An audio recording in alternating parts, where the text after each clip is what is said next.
मतलब जैसे प्रमोट कर दे रहा है, उसका बार बार में मतलब एग्जाम देना पड़ रहा है, और उसके लिए बार बार आपको एक सब्जेक्ट के लिए कोई फेल कर रहा है तो उसका भी 700 लग रहा है, और जो पहले से जी कर रहा है उसमें भी 700 रुपये लग रहा है। तो ये बार बार हर बार फेल कर देता है और प्रमोट करता है, उसमें हमेशा हम लोग को देना पड़ता है, चार्ज देना पड़ता है एग्जाम फीस का। तो कैसे उसको मतलब ठीक किया जा सकता है, मतलब कैसे सुधार किया जा सकता है? अगर हम मांग करेंगे अगर वीसी से या तो फिर हमारे कॉलेज में मांग करते हैं तो क्या उसका पूरा हो सकता है वो?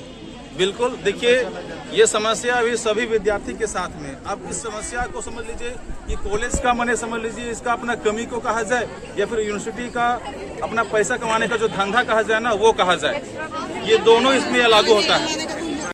नमस्कार दोस्तों, आप देख रहे हैं न्यूज़ शाही फाइटर। और आज हमारे कॉलेज में बहुत सारे छात्र छात्राओं को फेल कर दिया गया सेमेस्टर 4 में, जिसकी वजह से बहुत सारे ऐसे छात्र छात्राएं हैं जो कि इसके लिए बहुत ज़्यादा परेशान हो गए हैं।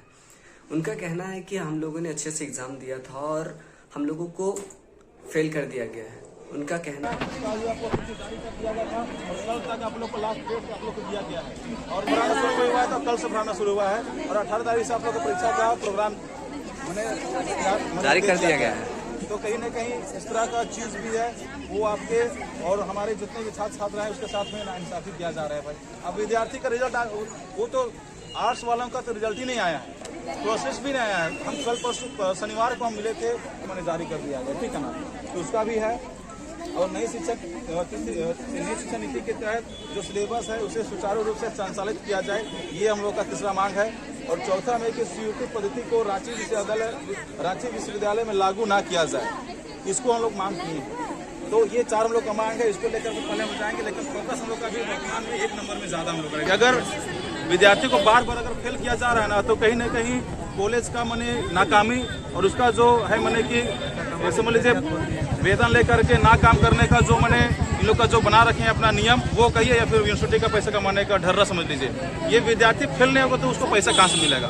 और समझ लीजिए जैसे अभी आपने कहा कि अभी मान के चलिए एक विषय में विद्यार्थी को इधर फेल कर रहा है या 2 विषय में हो, या फिर रेगुलर विद्यार्थी 5 विषय के लिए परीक्षा देना जा रहा है, उसको जब परीक्षा फॉर्म भरा जाता है तो उसको 700 रुपये दिया जाता है कि नहीं? तो कहीं ना कहीं और फेल करने का तो उसका कोई नियम और कानून ही नहीं है, कहाँ से क्या फेल करता है, किसको क्या नंबर दे रहा पता नहीं चलता है। और इसमें तो सबसे ज़्यादा कमी है यूनिवर्सिटी का कि और जो पहले का समय में क्या था ना कि जस्ट 2022 रहता था ना, वो रांची यूनिवर्सिटी के अंदर में उसके अंतर्गत में काटा जाता था। अभी क्या है कि रांची यूनिवर्सिटी ये आपका मैंने समझ लीजिए केंद्रीय और सरकार अभी जो भी हम लोग की है मोदी जी की उनके आदेशानुसार अभी समझ लीजिए कि इसका जो कॉपी अब जो होता है ना कटने का, वो आपका सीधे प्राइवेट एजेंसी को दे दिया गया है। आप बताइए कॉपी कटेगा प्राइवेट एजेंसी से, तो कभी देखा है 20 को मिला करके कि कैसे यहाँ पे पढ़ाई होता है, कैसे यहाँ का व्यवस्था है, कैसे लोग को क्या मने ये लोग को छूट दिया जाए, कैसे लोग को आगे बढ़ाया जाए, कभी सोचा तो नहीं है, कभी देखा नहीं है, तो क्या जाने का प्राइवेट एजेंसी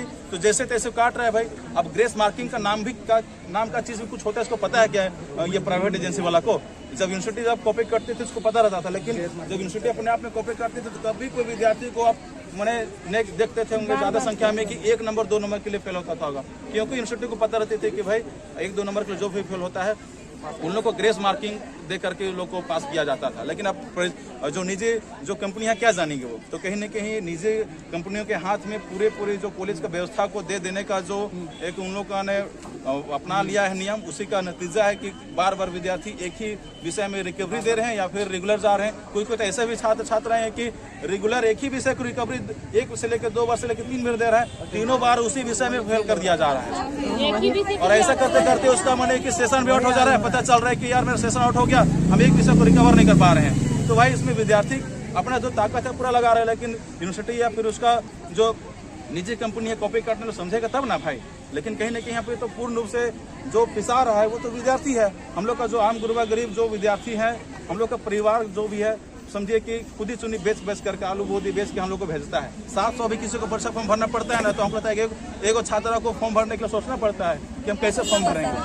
ये सही बोल गलत बोल रहे हैं? ऐसा थोड़ी है कि भाई 20 जो पढ़ने आ रहा है बहुत बड़ा अंबानी का टाटा बिरला का कोई कंपनी घर का परिवार से तो नहीं पढ़ने आता है। सब यहाँ जितना भी लोहरदगा क्षेत्र का मैंने जो भी गरीब है, झारखंड के नाम से ही हम लोग को सुनिएगा तो क्या झाड़ जंगल एकदम झाड़ जंगल पहाड़ के नीचे रहने वाला मैंने समुदाय। अब हम लोग भाई उस जगह से रहने वाले हैं, तो हम लोग भाई अपना देख ही रहे हैं कि कितना हम लोग का आर्थिक स्थिति हम लोग का घर परिवार और हम लोग का है। तो भाई किसी तरह से लोग पढ़ लिख रहे हैं तो भाई उसका व्यवस्था को पहले देख लीजिए किस तरह से। देखिए अभी भी कॉलेज का स्थिति है, चारों तरफ से खुला है। अब प्रोफेसर के रूप में जाकर देख लीजिए कितना प्रोफेसर है। तृतीय और चतुर्थ वर्गीय कर्मचारी का देख लीजिए कितना व्यवस्था उसका है। 1987 के बाद में तृतीय और चतुर्थ वर्गीय का जो कर्मचारी है उसका पोस्ट सेंक्शन बंद कर दिया गया है। उस समय से जो 1987 में एक बार जो आपका वैकेंट आपका भर्ती हुआ था उसके बाद से तो अभी कोई भर्ती हुआ ही नहीं है अभी। तो भाई जो उस समय में तो जो मैंने किसी कारण से मर हेरा गया भाई, तो उसके जगह में बेटा और उसकी पत्नी आ गई। अब जो ओरिजिनल जो अपने आप में जो अभी तक जिंदा है वो आदमी जो रिटायर होने के बाद में उसका जगह में कौन भरेगा, कौन आएगा? अभी झाड़ू लगाने तक के लिए अभी आपका कॉलेज में आपका चतुर्वर्गीय कर्मचारी आपका नहीं हम देंगे। मेरा डिग्री पूरा होगा, आने वाले समय में हम कहीं नौकरी चाकरी करें, कोई शिक्षक बने, कोई प्रोफेसर बने, कोई आदमी मिल जाएगा, कोई इंजीनियर बने, कोई डॉक्टर बने। यही ना हम लोग करने आए हैं क्या कॉलेज में कि यहाँ से पढ़ करके हम थोड़ी माने घास छीलने हम जाएंगे कहीं। तो भाई क्वेश्चन और था मेरा, एक क्वेश्चन ये था कि हम जब एडमिशन लेते हैं तो हम मतलब कॉलेज का जितना भी मतलब हमें मतलब मिलना चाहिए, प्रॉफिट मिलना चाहिए। जैसे बेंच डेस्क का बात करें या तो मतलब क्लास साफ सुथरा रहना चाहिए, तो उसके लिए हम लोग पैसा देते हैं। और उससे अदर सब्जेक्ट जैसे मतलब अपना खेल कूद से रिलेटेड और भी चीजों में हम उसके लिए भी हम लोग पैसा देते हैं, मगर वो सारा कुछ होता ही नहीं। तो इसके लिए क्या करना चाहिए और कैसे वो चीज मिल सकता है? ये बात तो समझ लीजिए कि एक कहावत है ना देहात में कि मैंने ठग वाला बनिया और मैंने के 2 रुपये वाला को मैंने के 10 रुपये लगा दीजिए और 2 रुपये का भी क्वालिटी मत दीजिए। वही चीज आपका बीएस कॉलेज में आपका है। आप जब एडमिशन लेते हैं ना तो अपना नामांकन रसीद देख लीजिएगा, एक से लेकर आपका मैंने सारा चीज का आपका मैंने अलग अलग कॉलम में लिखा हुआ है। साइकिल स्टैंड का 20 रुपया, लाइब्रेरी का 50 रुपया, मैंने बिल्डिंग मेंटेनेंस का 250 रुपया, फिर आपका सिक्योरिटी मनी, सिक्योरिटी करने मतलब बाउंड्री का आपका सिक्योरिटी किधर से, इस कॉलेज में कौन अपने आप को बीएस कॉलेज में सिक्योर कौन महसूस करता है बताइए? एक भी कोई ऐसा लड़की है या लड़का है जो कि बीएस कॉलेज में अपना को सिक्योर महसूस करता है? चारों तरफ से पूरा खुला है यार, जहाँ नजर डालिए कोई भी चोरी चमारी लुक चला फांगा आकर किसी को भी मैंने कुछ भी कांड करके चल जाएगा आ जाएगा। तो इसका सिक्योरिटी के लिए भी आपका 300 दिया जाता है। तो कहीं न कहीं इस चीज को हम या आप हम लोग का जो छात्र हैं सब मिलकर के इसको बात को रखने की आवश्यकता है। और वरना फिर जो आंख में पट्टी रख के घूमेगा उसके लिए तो भाई बातें खत्म हो जाता है। आपका पैसा आपका मने कि सारा व्यवस्था आपको मने कि जितना पैसा दे रहे उतना का व्यवस्था नहीं मिल रहा है तो आप उसको जाकर बात रखिएगा नहीं। यहाँ देखिए बगल में दोनों साइकिल स्टैंड है, इसका कुछ 20 रुपया डेली आप देते हैं, मैंने हर साल आप देते हैं, साल में 3 बार, अभी तो 4 बार दे रहे हैं। जानते हैं साल में खाली इस साइकिल स्टैंड का कितना रुपया आपका आता है?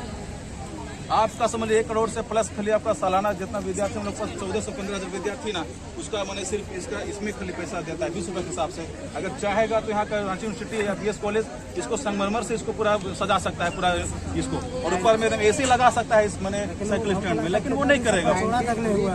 ठीक है ना?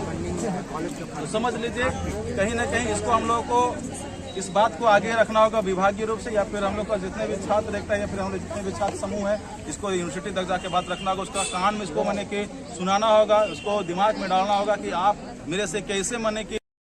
तो देखिए इस बच्ची का कहना क्या है, थोड़ा ध्यान से 0 हमको मैंने की परसेंटेज हमको आप मैंने दे रहे हैं। और मतलब एक ही सब्जेक्ट को देते देते फैशन पार हो जा रहा है, उसके लिए वही बात को अभी हम बताएं कि विद्यार्थी अभी जो अभी 1 नंबर में लोग मांग करने आए हैं कि हम लोग का परीक्षा रिजल्ट में गड़बड़ी। अभी हमको एक विद्यार्थियों को फोन किया तो बोल रहे कि भैया ये मेरा दूसरा टाइम का मेरे परीक्षा में दिए भैया सेमेस्टर 4 का, फिर भी हमको उसी में हमको फेल कर दिया। इतना भी अनपढ़ तो नहीं है, कितना बढ़िया कॉपी काटने वाला को तो हमको भाई 30 नंबर नहीं देगा का बता रहे बताइए। जरा ध्यान से सुनिएगा कि हमारा जो प्रधानमंत्री जी का ये बेटी बढ़ाओ बेटी बचाओ बेटी पढ़ाओ का जो मुहिम है उसके लिए विनय दादा हमारे जो जिलाध्यक्ष है छात्र नेता वो क्या कहते हैं, ध्यान से सुनिएगा। इस तरह से करके अगर विद्यार्थी को पढ़ाई से वंचित किया जा रहा है, हमारे माननीय प्रधानमंत्री जी हमेशा से कहते हैं बेटी बचाओ बेटी पढ़ाओ कहते हैं। अब बेटी बचाओ बेटी पढ़ाओ कर रहे हैं, लेकिन भैया अब हमको पढ़ाई को इतना जटिल कर दीजिएगा तो क्या पढ़ेगा बताइए? सब अनपढ़े ना रहेगा, चूल्हे ना फूकेगा सब, बताइए क्या करेगा आदमी? सीयूटी का मतलब समझते हैं आप लोग? CUET का मतलब समझते हैं आप लोग? CUT common university exam test, इसको आप लोग दिमाग में एकदम बिठा लीजिए। एक प्रकार से कहिएगा तो हम लोग का जो भी वर्तमान में माने केंद्रीय सरकार है मोदी जी के नेतृत्व में एकदम बेटी बचाओ बेटी पढ़ाओ का उसका उल्टा माने ये ऐसा फॉर्मूला है कि आदमी को पढ़ाई से दूर कर दीजिए। ये आपका नेशनल टेस्टिंग एजेंसी के तहत आपको मान के चलिए एक टेस्ट लिया जाएगा। अब हमको बीएस कॉलेज में पढ़ना है, मेरा घर है नदिया, ठीक है, यहाँ से कितना किलोमीटर नदिया भाई? ये जुरिया कितना किलोमीटर है सामने में? ये जुरिया 1 किलोमीटर सामने है, निकलेंगे मेरा घर देखिए मेरा गेट ये वाला हमको BS कॉलेज, हम लोहरदगा से इंटरमीडिएट किए हैं, हमको BS कॉलेज में हमको पढ़ना है। मेरा बात आप लोग ध्यान सुनिएगा, मेरा कॉलेज का गेट के सामने मेरा घर है, हम आदर्श नगर जुरिया, मेरा जुरिया घर है। हमको इस BS कॉलेज में पढ़ना है, 1 से लेकर 10वीं तक हम इसी लोहरदगा में पढ़े, 12वीं भी लोहरदगा में किए। अब हमको ग्रेजुएशन पढ़ना होगा ना, तो मेरा जो जांच कमेटी जो है ना, वो मेरा जांचेगा कौन? दिल्ली से जो बैठा हुआ मैंने आदमी है ना, वो हमको तय करेगा विनय ओरा BS कॉलेज में पढ़ेगा कि नहीं पढ़ेगा। नेशनल टेस्टिंग एजेंसी जो NTA है, उसके हाथ में दे दिया गया है। रांची यूनिवर्सिटी भी अपने आप को सुपुर्द कर दिया है कि हमको आप यहाँ का एकदम बहुत लंगड़ा लूल्हा हो गए हैं, बूढ़ा हो गए हैं, मेरा कोनो हाथ पैर नहीं चल रहा है, आप इसका मैंने एडमिशन के लिए भी आप प्रक्रिया ले लीजिए बोल के प्राइवेट एजेंसी को दे दिया गया है आपको। और वो हमारा परीक्षा लेगा, और परीक्षा लेने के बाद है कि यहाँ से हम पास होंगे तब हमको एडमिशन लेगा। और परीक्षा भी कैसे लेगा? आपका जब CUT एग्जाम फॉर्म भरने जाइएगा तो आपको 800, 900, 1000, 1500 से जैसे जैसे विषय में आप लीजिएगा वैसे वैसा का पैसा लगेगा। एक नंबर इसको जान लीजिए। और भी लोकल नहीं, रांची जाकर देना। और दूसरी बात है कि इसका एग्जाम सेंटर भी आपको होम सेंटर नहीं है, सो उसको जाकर के आपको देना है। कहाँ? धनबाद दीजिए, बोकारो दीजिए, रांची दीजिए, गोड्डा दीजिए। लड़की जात है वहाँ पे श्रास आती है, कुड़ूस आती है, किसको आती है, एकले जाके लिख लेगी 5 विषय का परीक्षा, वो भी एक दिन में 5 विषय का नहीं होने वाला है। 2 को परीक्षा दे दिया रांची, 2 को परीक्षा दे दिया गोड्डा, 1 को दे दिया धनबाद। आप बताइए किसे परीक्षा देते पकड़ा जाइएगा दोबारा आपको। मैंने कि बहुत लोग तो हिम्मत तोड़ देंगे, भैया हमको परीक्षा नहीं लिखने जाएंगे भैया, उससे अच्छा बकरी और घर में हम मैंने चूल्हा चौकी कर लेंगे हम। तो कहीं ना कहीं एक अभी देखा जाए तो 2014 के बाद से इस तरह का जैसे जैसे नियम लाया जा रहा है केंद्र सरकार के द्वारा, उसके मार्फत से, उसके इस नतीजे की वजह से अब यहाँ को इच्छा जो मैंने पढ़ाई का, शिक्षा का जो मैंने कि स्तर जो है ना, बहुत निचला गिरते जा रहा है। और ऊपर से कहते हैं कि बेटी बचाओ बेटी पढ़ाओ। कैसे बेटी पढ़ेगा यार? कैसे लोग शिक्षित होगी? अब वहाँ से फिर आप जाइएगा तो निश्चित रूप से आपका फॉर्म भरिएगा, 1000 से 1500 रुपये हुआ आपका मान चलिए। अब आप जाइएगा मैंने एग्जाम लिखने, 1000 रुपये लेके जाइएगा तो कहाँ जाइएगा? अकेले आदमी 2 जन जरूर है, आपको ले जाइएगा, आपका भैया के या पापा को लेकर जरूर जाइएगा। 2 दिन आपको घूम के परीक्षा लिख के आना है, 2000 रुपये तक कोई जगह लग गया। आप आइए, रजिस्ट्रेशन के नाम से आपको 500 का जो हम लोग साधारण फॉर्म हम लोग भरते थे, तो वैसे ही फिर आपको भरना पड़ेगा। मैंने कि 3000 रुपये यही जगह भर गया।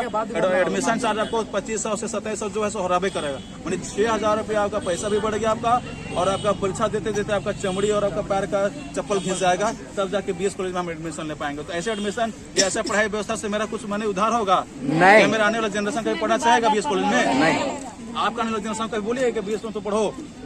अरे भैया, मेरे बहुत सारे सेंट्रल ऐसे बहुत सारे केंद्रीय महाविद्यालय है। आपका इलाहाबाद यूनिवर्सिटी जाइए, अभी वो अभी फिलहाल शुरुआत अभी पिछले साल अभी CUT लागू किया था, इसी साल अपने आप को CUT से आपको बाहर कर लिया। वो बोल रहा है कि नहीं हम CUT के अंतर्गत नहीं आएंगे। श्यामा प्रसाद मुखर्जी रांची वाला, इससे भी लाट साहब कॉलेज है BS कॉलेज, वो अपने आप को बोलता है कि हम CUT के अंदर रहेंगे। तुम इतना पंख हो यार। वो श्यामा प्रसाद मुखर्जी कॉलेज बोल रहे हैं कि नहीं हम CUT के अंतर्गत हम नहीं आएंगे, हम इंडिपेंडेंट है। तो BS कॉलेज कौन सा मैंने कि लाट साहब कॉलेज है भाई? तो अभी मैंने इंडिपेंडेंट करा, लेकिन जनरेशन का पड़ेगा क्या? 1 नंबर के लिए बेचारे 1 नंबर का क्या इसका दोष है भाई? 1 नंबर का यूनिवर्सिटी के पास में 5 नंबर रहता है ग्रेस मार्क लेने के लिए, 5 नंबर दिया जाता है ग्रेस मार्क, तो आपको पास किया जा सकता है। लेकिन कहाँ जा रहे हैं भाई? तो कॉलेज का क्या कमी है? अच्छा ही कमी है तो उसको जाके हम प्रिंसिपल से बात करते हैं, या फिर विभागीय मेरे छोटी से बात करते हैं कि मेरा क्लास में पंखा का कमी है, ब्लैक बोर्ड ठीक नहीं है, टेबल बेंच ठीक नहीं है, साफ सुथरा नहीं है। तो कहीं ना कहीं अपने अंदर का जो एक सक्रियता या छात्र नेता या अपने आप में जो होना चाहिए गुण, बिल्कुल भाई, इसमें तो ID कार्ड के साथ साथ उसमें मैंने कि देखिए अब ID कार्ड भी होना चाहिए। आप सही बोल रहे हैं, लेकिन कहीं ना कहीं देखिए इसका सरासर पूरी इसका श्रेय जाता है यहाँ का सेक्रेटरी। आप यहाँ बाउंड्री देखिए, आप यहाँ पे आप ID लगाइए कि कोनो आप यहाँ कोई चीज लगा लीजिए, लुचा लफंगा जो भी यहाँ पर चोर चक्का जो होगा ना, कहीं से भी कोई नशा करके लूट के चल रहा है। एक बच्चे को फोन किया हमको 4 दिन पहले, हमको एग्जाम सेंटर से निकल करके, भैया सो हम एग्जाम लेके निकले और एक लड़का मेरे पास आया, बोलता है कि देखो ना हमको थोड़ा सा एक जगह फोन कर दो, मेरा फोन नहीं है, मेरा लड़ाई हो गया है। तो अपना फोन नंबर निकाल करके डायल करके दी उसको बेचारे, और उसको वही जगह से स्पीकर उनसे हम बात करवा रहे, बोलती है डरे देवो नहीं की पहचान भी नहीं रही थी। वो लड़का का आगे ने फोन को पकड़ा और बड़ी बांग भाग गया। फिर बोल रहे कि हमको मोबाइल खोज दीजिए। हम बोले कि भैया अब अपना चीज को भाई अगर आप इतना सब संभाल नहीं सकिएगा तो भाई आप मैंने कि क्या कर सकते हैं बताइए। तो ऐसे सब लोग मैंने कहीं से भी घुस जाएंगे, जब आपका सही तरीके से आपका सिक्योरिटी का व्यवस्था ना हो, बाउंड्री ना हो, तो फिर आप कितना हो कोई चीज नियम लगा दीजिए, आपका कॉलेज सुरक्षित नहीं रहने का। डिसिप्लिन वही चीज है, 1 नंबर में डिसिप्लिन आपका फॉलो नहीं होगा, और आपका कॉलेज में जितना आवश्यकता अनुसार आपका तृतीय कर्मचारी हो या प्रोफेसर हो सही तरीके से ना हो। यहाँ में भर रहा था तो उसमें देखा कि मतलब 150 रुपए शायद लोकल ले भी लिया जा रहा है अभी। हाँ, लोकल ले भी लिया जा रहा है। तो लोकल ले भी क्या है ये चार्ज? 50 रुपए आप देखे, कहाँ देखे? मतलब जब मैं एग्जाम फीस भर रहा था 250 रुपए, सॉरी नहीं, मतलब कंफ्यूज हूँ मैं, उसके लिए मैं कंफ्यूज हूँ। 250 रुपया लोकल ले भी है। और लोकल ले भी करने का मतलब है कि हमको पिछले दफा जब फर्स्ट बार इसका 700 बढ़ाया गया था, तो हम इसी तरह से टीम के साथ में गए हुए थे और अपने जो छात्र संगठन हम लोग निश्चय की टीम है, इसके साथ हम गए हुए थे और बैठे हुए थे चैम्बर में, अपने विभागीय चैम्बर में। तो वहाँ से मेरे डायरेक्ट बात हुई थी ये परीक्षा नियंत्रक से। तो उनसे हम पूछे कि सर ये लोकल लेवी होता क्या है? लोकल लेवी मतलब समझ रहे हैं कि कौन यहाँ का माफिया या कौन डॉन, किसको पूछा जाता है? तो बोले कि नहीं, लोकल लेवी जो आपका है ना बाबू, सो यहाँ से पोस्टन को जो मैंने गाड़ी लेके जाता है, आदमी मेरे लेकर आता है, उसके लिए मैंने 250 रुपये, हम लोग तो नहीं के लिए मैंने कि 250 रुपये लगता है, उसके लिए तो 10 रुपये लीजिएगा तो भी आपके पास मैंने हो जाएगा भाई। तो बोले कि नहीं, कागज होगा जो घटी टूटी होता है उसके लिए भी है, कुल मिलाकर के उसका लोकल लेवी है। तो भाई लोकल लेवी को इस तरह से समझ करके लिया जा रहा है। अब वो कितना इसमें उसका यूटिलाइज हो रहा है, कितना अपना पॉकेट में जा रहा है, तो भाई आप यूनिवर्सिटी वाला ही जाने इसको। तो कहीं ना कहीं एक हिसाब से सब 100 बात की एक ही बात है भाई। आप मैंने समझ लीजिए कि अब पढ़ाई या शिक्षा भी एक ऐसा चीज रह गया था, वो भी अब पढ़ाई एक पैसा कमाने का केंद्र बन गया है। अब लोगों का मैंने शिक्षा दीक्षा से कोई मतलब नहीं है, बस ये कहेंगे।